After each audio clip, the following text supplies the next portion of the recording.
Las siguientes sesiones de capacitación enseñan los principios básicos para crear un conjunto ensamblado junta-brida sin fugas, mediante el control de 3 variables principales: torque, fricción y distribución de la carga. En primer lugar, para repasar, ¿qué es un conjunto de ensamble junta-brida? Un conjunto de ensamble es una unión compuesta de bridas, pernos, tuercas, arandelas y, por supuesto, una junta de sellado. También hay que tener en cuenta el factor humano, que es la persona que se encarga de la instalación. En conclusión, existen muchos factores que afectan el rendimiento de una junta y la ausencia de fugas. El torque es la tarea de estirar un perno a lo largo mediante la aplicación de una fuerza de rotación opuesta. En general, la torsión tiene una precisión aproximada de un 70%. Al mismo tiempo, se intenta contrarrestar los efectos de la fricción. La mayoría del esfuerzo necesario para estirar el perno se dedica a contrarrestar la fricción.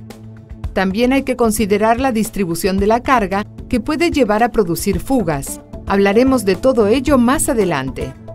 Uno de los componentes más importantes de un conjunto junta-brida es la lubricación.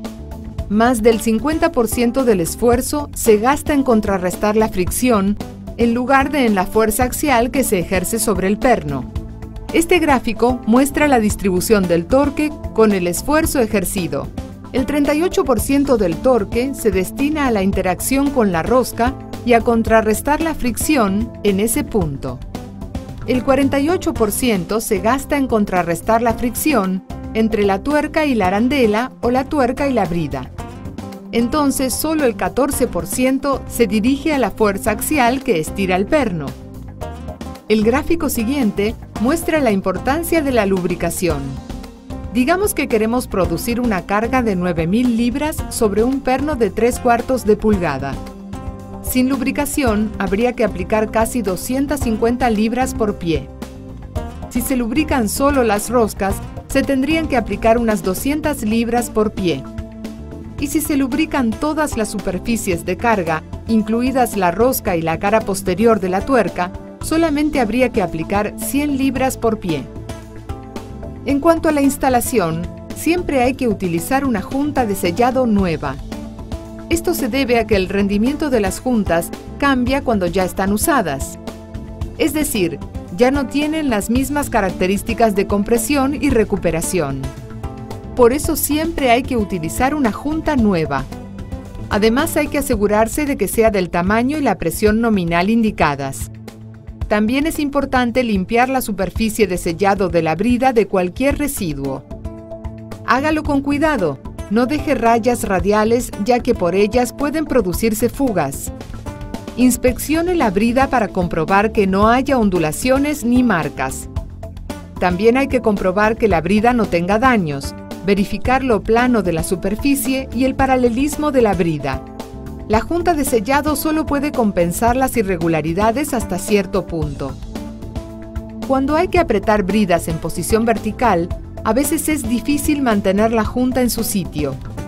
Algunas personas intentan sujetarla con cinta adhesiva plateada, pero esto puede crear una vía para las fugas. Es mejor utilizar pegamento 3M77. Solo hay que rociarlo sobre la junta y sujetarla el tiempo suficiente para que las bridas se junten y se puedan atornillar. De esta manera se eliminan esas posibles vías de fugas. Nota: no utilice lubricantes ni agentes de desmoldeo en la superficie de la junta de sellado. Las arandelas templadas también ofrecen una superficie uniforme sobre la que puede girar la tuerca en lugar de hacerlo directamente sobre la brida. Lo más importante es numerar cada perno en secuencia para no cargar un lado de la junta antes que el otro. Recuerde, su objetivo es lograr comprimir toda la junta de sellado por igual. En la capacitación de hoy, vamos a ejecutar un patrón de estrella convencional con 1/3 de torsión en la primera pasada. La segunda pasada se hará con 2/3 de torsión también en estrella. La tercera pasada debe hacerse con torsión máxima en estrella. Finalmente, efectúe una cuarta pasada a torsión máxima, pero en secuencia, es decir, de perno en perno.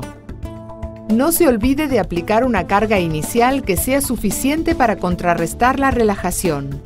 Existe relajación en la junta de sellado, existe relajación en el perno y se produce aún más relajación cuando se incrementa la temperatura.